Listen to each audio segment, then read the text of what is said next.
Hi friends, ഇന്ന് ഞാൻ എത്തിയിരിക്കുന്നത് പുതിയൊരു ടോപ്പിക്കായിട്ടാണ്. നൗണ്. നമ്മൾ കഴിഞ്ഞ ക്ലാസ്സിൽ എന്തൊക്കെയാണ് പഠിച്ചത്? സബ്ജക്റ്റ് പഠിച്ചു, വേർബ് പഠിച്ചു അല്ലേ? നെക്സ്റ്റ് നൗണാണ് നമുക്ക് പഠിക്കാനുള്ളത്. എന്താണ് noun? Noun is a word used as the name of a person, place, thing, animal, feeling and idea. എന്തെങ്കിലും ഐഡിയ കിട്ടിയോ? ഇല്ല അല്ലേ?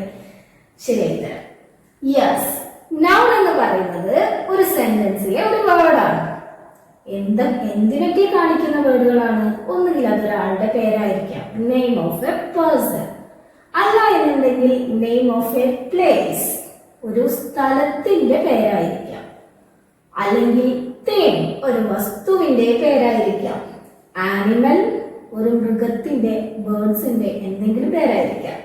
ദെൻ ഫീലിംഗ്, നമ്മുടെ ഫീലിങ്സ് ഉണ്ടല്ലോ, എന്ത് ഫീലിംഗ് ആണെങ്കിലും അതിന്റെ പേരായിരിക്കാം. നമ്മുടെ ഐഡിയാസിന്റെ പേരായിരിക്കാം. ഇപ്പൊ ഒരു ഐഡിയ ആയല്ലേ? ഇനി നമുക്ക് കുറച്ച് ടൈപ്സ് ഓഫ് നൗണ് നമുക്ക് പരിചയപ്പെടാം. First one is common noun. എന്താണ് കോമൺ നൗൺ എന്ന് പറയുന്നത്? ആ പേര് തന്നെ ഉണ്ടല്ലേ, കോമൺ. കോമൺ ആയിട്ട് പറയുന്ന പേരിനെയാണ് കോമൺ നൗൺ എന്ന് പറയുന്നത്. ഫോർ എക്സാമ്പിൾ, ആണ് ടീച്ചർ. Yes, teacher. ടീച്ചർ എന്ന് പറയുന്ന വേർഡ് ഇതൊരു കോമൺ നൗണിന് എക്സാമ്പിൾ ആണ്. ടീച്ചർ എന്ന് പറയുന്നത് ഞാൻ മാത്രമാണോ ടീച്ചർ ഉള്ളത്? അല്ല അല്ലെ, ഒരുപാട് പേരുണ്ട്. പഠിപ്പിക്കുന്നവരെ എല്ലാവരെയും ടീച്ചർ എന്ന് പറയാം. So it is a common ആയിട്ടുള്ള നെയിമാണ്. So common noun. Then dog. Dog, എല്ലാ ഡോഗ്സ്, ഒരുപാട് ഡോഗ്, ഒരൊറ്റ ഡോഗാണ് ഉള്ളത്? അല്ല, എല്ലാ ഡോഗിനെയും കൂടെ നമുക്ക് എന്താ പറയാ, ഡോഗ് എന്നുള്ളൊരു കോമൺ ആയിട്ടുള്ള നെയിമാണ് അതിന് യൂസ് ചെയ്യുന്നത്. Then city. ഒരു സിറ്റി, ഇപ്പോ ഒരുപാട് സിറ്റീസ് ഉണ്ട് അല്ലേ? നമ്മള് ഒരു സ്ഥലത്തെ മാത്രമാണോ സിറ്റി എന്ന് പറയുന്നത്? അല്ല, സിറ്റി എന്ന് പറയുന്നത് ഒരു കോമൺ നൗൺ ആണ്. Next one is proper noun. Proper noun എന്ന് പറഞ്ഞാൽ പ്രോപ്പർ ആയിട്ടുള്ള ഒരു പേര്, അതായത് ഒരു സ്പെഷ്യൽ ആയിട്ടുള്ള ഒരു പേര്, ഒരാൾക്ക് സ്പെഷ്യൽ ആയിട്ട് കൊടുക്കുന്ന ഒരു നെയിമാണ് പ്രോപ്പർ നൗൺ എന്ന് പറയുന്നത്. ഫോർ എക്സാമ്പിൾ, ഞാൻ പറഞ്ഞു ഞാൻ ടീച്ചറാണെന്ന്, എൻ്റെ പേര് സജീന എന്നാണ്. സോ ഈ സജീന എന്ന് പറയുന്നത് എൻ്റെ പേരാണ്, എൻ്റെ മാത്രം പേരാണ് സജീന എന്ന് പറയുന്നത്. So Sajina is A proper noun. ചില ആളുകളൊക്കെ ഡോഗിനെ വളർത്തുന്നുണ്ടാവും അല്ലെ വീട്ടില്. അതിന് നിങ്ങളൊരു ഓമന പേര് നൽകിയിട്ടുണ്ടാവും. ആ പേര്, ആ ഡോഗിന് നിങ്ങൾ കൊടുക്കുന്ന ആ പേരുണ്ടല്ലോ. ഫോർ എക്സാമ്പിൾ, ജൂലി എന്നാണ് വെക്കുക. ആ ജൂലി എന്ന് പറയുന്നത് പ്രോപ്പർ നൗൺ ആണ്. Then city. എന്റെ സിറ്റി മലപ്പുറം കേട്ടോ. സോ മലപ്പുറം എന്ന് പറയുന്നത് എന്താണ്? ഒരു പ്രോപ്പർ നൗണിനെ example. Next one is abstract noun. എന്താണ് അബ്സ്ട്രാക്ട് നൗൺ എന്ന് പറയുന്നത് അറിയോ? നമുക്ക് കാണാനും തൊടാനും പറ്റാത്ത സാധനങ്ങൾ. എന്തൊക്കെയാണ് ആ സാധനങ്ങൾ? കാണാനും തൊടാനും പറ്റാത്ത സാധനങ്ങൾ ഉണ്ടോ? ഉണ്ട് കേട്ടോ. For example, happy. ഹാപ്പി എന്ന് പറയുന്ന ആ വേർഡ് നമുക്ക് കാണാൻ കഴിയുന്നുണ്ടോ? ഹാപ്പിന്റെ സിംബൽസ് ചിലപ്പോൾ നമ്മുടെ ഫേസിലൊക്കെ കാണാൻ കഴിയില്ലേ, പക്ഷെ ഹാപ്പി എന്ന് പറയുന്ന ആ ഒരു സംഭവത്തെ നമുക്ക് കാണാൻ കഴിയും. Then another example, sad, truth. ഇതൊക്കെ എന്താണ്? നമുക്ക് കാണാൻ കഴിയാത്ത നൗണുകളാണ്. ട്രൂത്ത്, സത്യം. സത്യം എന്ന് പറയുന്നതിനെ നമുക്ക് കാണാൻ കഴിയുന്നുണ്ടോ? തൊടാൻ കഴിയുന്നുണ്ടോ? ഇല്ല. ഇത്തരം നൗൺസിന് പറയുന്ന പേരാണ് abstract noun. Next one is concrete noun. Concrete എന്നുള്ള വേർഡ് കേട്ടിട്ടില്ലേ? ഇപ്പൊ ഈ വീടൊക്കെ ഉണ്ടാക്കിയിരിക്കുന്നത് കോൺക്രീറ്റ് ഉപയോഗിച്ചിട്ട്. നോക്കിയേ, ഈ വോൾ ഉണ്ടാക്കിയിട്ടുള്ളത് കോൺക്രീറ്റ് ഉപയോഗിച്ചിട്ട്. നമുക്ക് കാണാനും തൊടാനും കഴിയുന്ന എല്ലാ നൗണുകൾക്കും പറയുന്ന പേരാണ് കോൺക്രീറ്റ് നൗൺ.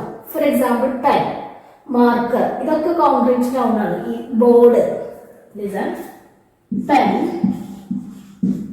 book, watch,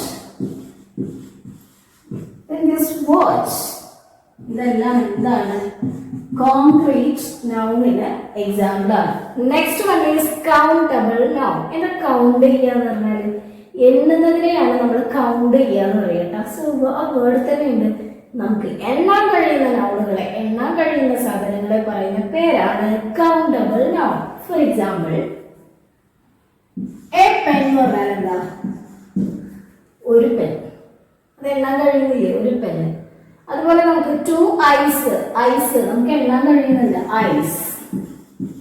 2 കണ്ണുകൾ അല്ലെ? നോസ് എണ്ണാൻ കഴിയുന്നുണ്ട്. അതുപോലെ പെൻസിൽ, 3 പെൻസിൽ എന്ന് പറയുമ്പോൾ നമുക്ക് എണ്ണാൻ കഴിയുന്നുണ്ട്. 3 പെൻസിൽസ്, 3 പെൻസിൽസ് എന്നാണ് കേട്ടോ. 3 pencils.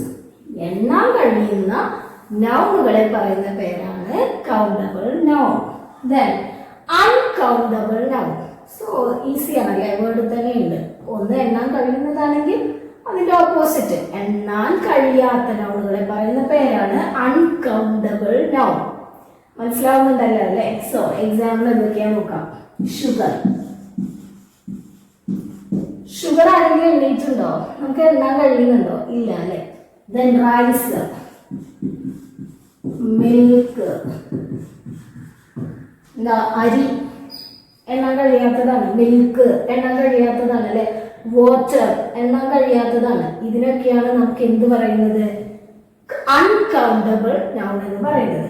Next one is compound noun. എന്താണ് ഈ കോമ്പൗണ്ട് നൗൺ എന്ന് പറയുന്നത്? ചില വേർഡുകൾ നമ്മൾ ഒന്നിൽ കൂടുതൽ വേർഡ്സ് ഉപയോഗിച്ചിട്ട് നമ്മൾ പറയുന്ന ഒരുപാട് വേർഡ്സുകൾ ഉണ്ടല്ലേ? അതായത് tooth paste, tooth brush, washing machine, water bottle. ഇതൊക്കെ നമ്മൾ ഒരൊറ്റ വേർഡല്ല. വാട്ടർ ബോട്ടിൽ എന്ന് പറയുമ്പോൾ വാട്ടർ എന്നുള്ള വേർഡും ബോട്ടിൽ എന്ന് പറയുന്ന ഒരു വേർഡും കൂടെ ചേർന്നിട്ട് ഒരൊറ്റ മീനിങ് വരുന്ന വേർഡാണ്. ഇത്തരം നൗണുകളെ പറയുന്ന പേരാണ് compound noun. Water bottle, then tooth brush. ഇതൊക്കെ എന്താണ്? കോമ്പൗണ്ട് നൗണിന്റെ എക്സാമ്പിൾ ആണ്. Last one is collective noun. Collection, collection of names. For example, ഇപ്പോ ഒരുപാട് ഫ്ലവേഴ്സ്, അതുപോലെ ലീവ്സ്, ഇങ്ങനെയുള്ള സാധനങ്ങളൊക്കെ കൂടി ചേർന്നിട്ട് നമ്മൾ ബൊക്കെ ഉണ്ടാക്കാറുണ്ടല്ലേ? ഒരൊറ്റ ഫ്ലവർ കൊണ്ട് നമുക്ക് ബൊക്കെ ഉണ്ടാക്കാൻ പറ്റുമോ? ഇല്ല. ഒരു ഗ്രൂപ്പാണ് അതല്ലേ? ഇതുപോലെ ഒരു ഗ്രൂപ്പ് ഓഫ് തിങ്സ് കൊണ്ട് ഉണ്ടാക്കുന്ന അല്ലെങ്കിൽ ഒരു ഗ്രൂപ്പ് ഓഫ് സാധനങ്ങളെ പറയുന്ന പേരാണ് കളക്റ്റീവ് നൗൺ. ബൊക്കെ. അത് ഞാന്, എൻ്റെ മകന്, എൻ്റെ മകള്, എൻ്റെ ഹസ്ബൻഡ്, എൻ്റെ ഉമ്മ, എൻ്റെ ഉപ്പ എല്ലാവരും കൂടി ചേർന്നവരുടെ പേര് പറയില്ലേ? ഫാമിലി.